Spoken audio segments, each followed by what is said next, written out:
नमस्कार। मैं प्रकाश मालगावे और आप देख रहे हैं दुनिया एक फसाना। मित्रों, पिछले वीडियो में हम लोगों ने इस दुनिया के आधार रूप स्तंभों को समझने का प्रयत्न किया। व्यष्टि, समष्टि, सृष्टि और परमेष्टि। अब पहले हम समझ ले कि ये दुनिया के अंदर में ये सारा जनजीवन कैसे फैला, ये दुनिया कैसे बनी है, कैसे हुआ ये।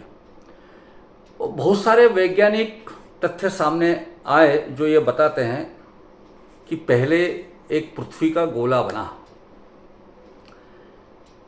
ये गोले के अंदर में एक विस्तीर्ण भूभाग बना और कहा यह जाता है कि ये पहले सब एक जगह था। उसके बाद करोड़ों वर्षों के भूभाग के जो प्लेट्स होती है, भूभाग जो बनता है उसकी अलग अलग स्तर होता है, इसको प्रस्तर कहते हैं। तो उसके अंदर में जो कुछ भी हलचलें हुई, इससे बदलते बदलते एक दूसरे के जुड़ते हुए, कहीं बिगड़ते हुए ये सारे खंड बने, जिसको हम 6 खंडों के अंदर में ये पृथ्वी का स्वरूप है ऐसा मानते हैं। अब ये देखिए कि ये कहा जाता है कि आदमी सबसे पहले कहाँ पैदा हुआ, इसको खोज की गई। तो बहुत सारे वैज्ञानिक लोगों ने इसको ढूंढने का प्रयत्न किया और ये सामने रखा कि कहीं मध्य एशिया में सारा जनजीवन प्रारंभ हो गया, तो कहीं किसी ने कहा कि नहीं, ये सरस्वती नदी के पूर्व हिस्से में सारा जनजीवन बना। किसी ने कहा फिर पहले आदमी बना, तो कैसे बना। फिर डार्विन की थ्योरी भी आई कि पहले आदमी नहीं बना, पहले एक पेशीय जीव था, एमीबा। उससे उत्क्रांत होते होते होते होते होते हम लोग वानर तक पहुँचे और वानर से फिर बदलते बदले आदमी तक पहुँचे। ये कई किस्से हैं, क्योंकि इसको किसी को पता नहीं है, अभी भी समझ में नहीं आ रहा है कि एग्जैक्टली सही अर्थों में आदमी बना कैसे है। हमने कुछ बात सुनी है, कुछ शब्द हमने सुने हैं कि निएंडरथल नाम की एक प्रजाति थी, उसके बाद सेपियंस बने वगैरह वगैरह। मैं इसके विस्तार में नहीं जाता, इसके ऊपर में बहुत चैनल के ऊपर में बुद्धिमान लोग विस्तार से इसको कहते आ रहे हैं और कहते रहेंगे भी, समझाते रहेंगे। मैं केवल बताने का प्रयास ये कर रहा हूँ कि मेरी मान्यता ऐसी है कि जब सृष्टि बनी, ये दुनिया बनी, तो ये दुनिया के बनने के साथ में भी, ये मेरा विचार है, सृष्टि के बनने के साथ में ही अलग अलग भागों पर जो आदमी की निर्मित हुई। अब आदमी कैसे बना, अलग अलग धर्म ग्रंथों में अलग अलग बात की हुई है। हमारे यहाँ पे भारतीय विचारधाराओं में जो अनेक ग्रंथ हैं, उसके अंदर में आदमी के निर्माण होने की अलग अलग प्रक्रिया बताई है। अगर हम अपने धर्म ग्रंथों को देखें तो जैसे कौरव और पांडवों की बात ले लें हम लोग, तो कौरव कैसे बने, तो एक पिंड के 100 टुकड़े हुए, फिर गांधारी ने उस पिंड को कहीं बर्तन में रखा, उसके बाद 100 पुत्र पैदा हुए। ये भी विषय है। पांडवों की जन्म कथा तो अलग ही है कि ये सूर्य, इंद्र, वायु, इन लोगों ने, यम, धर्म, इन्होंने कुंती को आशीर्वाद दिया, जिसके माध्यम से कुंती के 5 पुत्र हुए। द्रोणाचार्य का अलग किस्सा है, कृपाचार्य का अलग किस्सा है। बहुत सारे लोगों के अलग अलग किस्से हैं कि आमतौर पर जैसे बच्चे पैदा होते हैं, उसके अलावा भी पैदा होने की अलग अलग विधियां अपने धर्म ग्रंथों में दिखती है। अब ये सब अलग अलग जो कहानियां हैं, उसके ऊपर आने वाले काल में अलग अलग भूभाग पे भी नई कहानी बनी। इस्लाम और क्रिश्चियनिटी ने ये सारा जो क्लिष्ट भाग था उसको उन्होंने छोड़ दिया और कहा कि नहीं, वो ऊपर वाला है, अल्लाह है, गॉड है, उसने 2 लोग बनाए, जिसको एडम और हव्वा क्रिश्चियनिटी कहती है, आदम और हव्वा इस्लाम कहता है।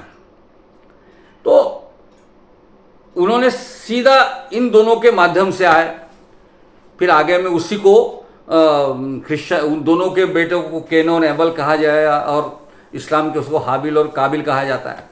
तो कहने का तात्पर्य ऐसा है कि ये पहला मानव प्राणी कैसे बना, इसका कोई इतिहास हमारे सामने नहीं है। लेकिन मैंने कभी कभी सोचा कि यह भी एक तरीका हो सकता है कि जैसे हमारे यहां पे हम लोग गेहूं बोते हैं, धान बोते हैं, चना बोते हैं, खेती करने वाले लोग जानते हैं। वो धान का बोरा जो है उसके अंदर में धान हमने जमीन में बोया, वो धान के अंदर में तो कुछ दिखाई नहीं देता, लेकिन सही ढंग से अगर कोई चीज वातावरण मिली, वातावरण के अंदर में उसको मदद हुई, तो वो जो धान है, गेहूं है या चना है, उसके अंदर में अंकुर का बीजारोपण होता है।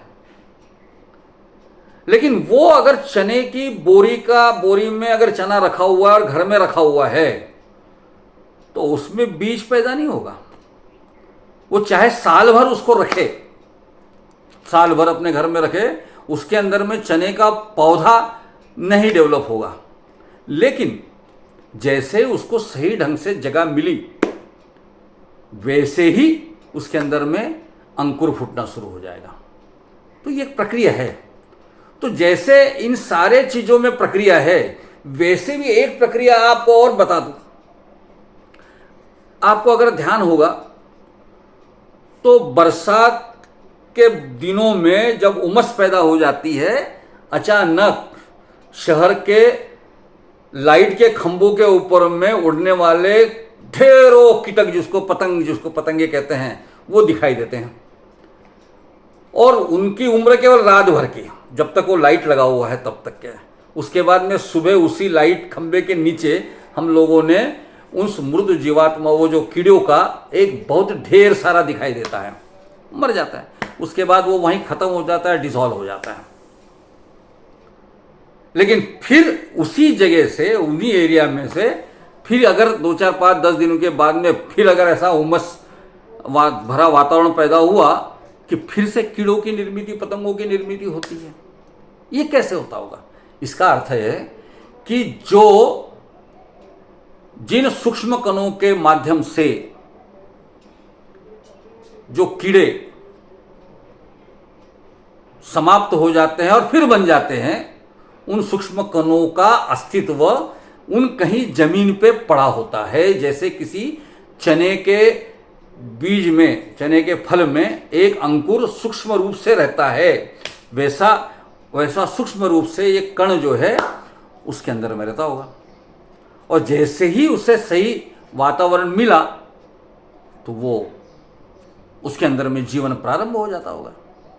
ये जो चीज हमें दिखाई देती है, वही चीज कहीं आदमी के साथ तो नहीं होता।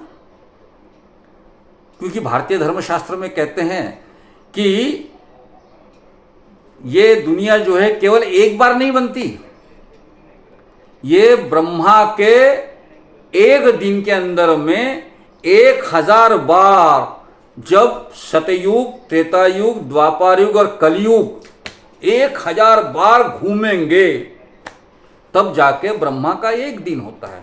इसका मतलब कलयुग समाप्त होगा, सतयुग आएगा, सतयुग समाप्त होगा, त्रेतायुग आएगा, त्रेतायुग गया तो द्वापर आएगा, द्वापर के बाद कलयुग आएगा, फिर कलयुग समाप्त होगा, फिर सतयुग बनेगा। ऐसा चक्र चलने वाला है।